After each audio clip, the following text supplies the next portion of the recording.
pas se leurrer. Chaque fois que de l'argent arrive, ça implique un risque. Mais de notre côté, je pense que ça reste relativement mineur.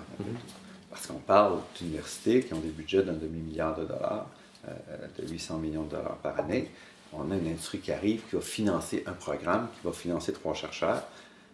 Oui, ça peut avoir un effet, mais il ne faut quand même pas exagérer. Ce n'est pas la transformation de l'université telle qu'on la présente. Et il reste quand même, la majorité des chercheurs sont indépendants, ne sont pas soutenus de cette façon-là.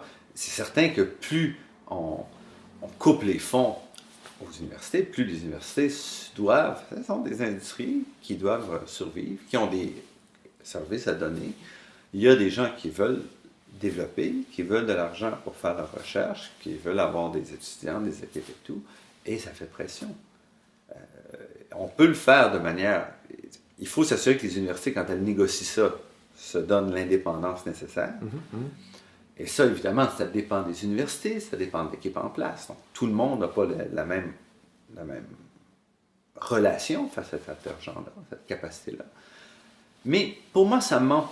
Je ne vois pas ça comme un problème majeur. C'est quelque chose qui va toujours être avec nous. Il va falloir toujours rester à l'affût de ça, dénoncer lorsqu'il y a des exagérations qui se font. Mais ça reste, pour moi, relativement marginal. Mais si je regarde à l'Université de Montréal, qui est celle que je connais, l'université, par exemple, n'accepte pas que l'industrie, donc le partenaire qui va financer la recherche, puisse limiter la publication des résultats. Parce que s'il y a des étudiants, en fait, surtout s'il y a des étudiants impliqués.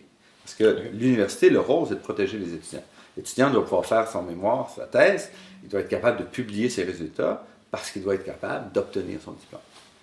Alors, si ça implique des étudiants, il y a des contraintes très fortes sur ce qui peut être limité. Donc, je ne peux pas faire un contrat avec une compagnie qui va impliquer des étudiants où la compagnie aura le droit de refuser de publier des données, où la compagnie aura le droit d'empêcher l'information de sortir, où les brevets, la propriété intellectuelle sera propriété de la compagnie.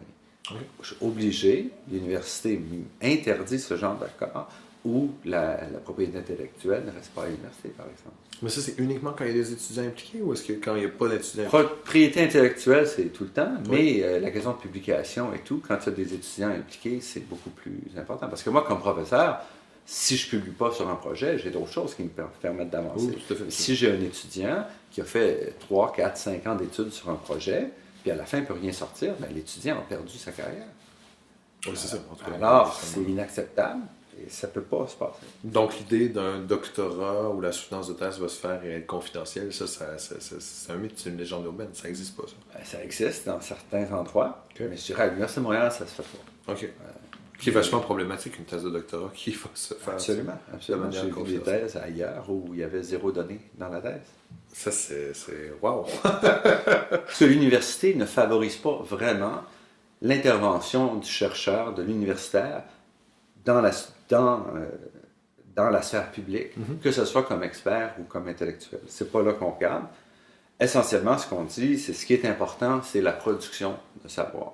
Production de savoir par des articles scientifiques ou, dans le cas des facultés plus professionnelles, de rapports et d'analyses quand même plus factuels, mais en réponse à des appels de projets, des contrats, des choses comme ça. Et donc, ça, c'est un problème. Point d'interrogation. Oui, c'est un problème. C'est un problème. C'est un problème parce que le rôle du chercheur, le rôle du professeur, donc s'arrêtons-nous pas au chercheur, le rôle du professeur, c'est aussi l'enseignement et c'est aussi l'intégration.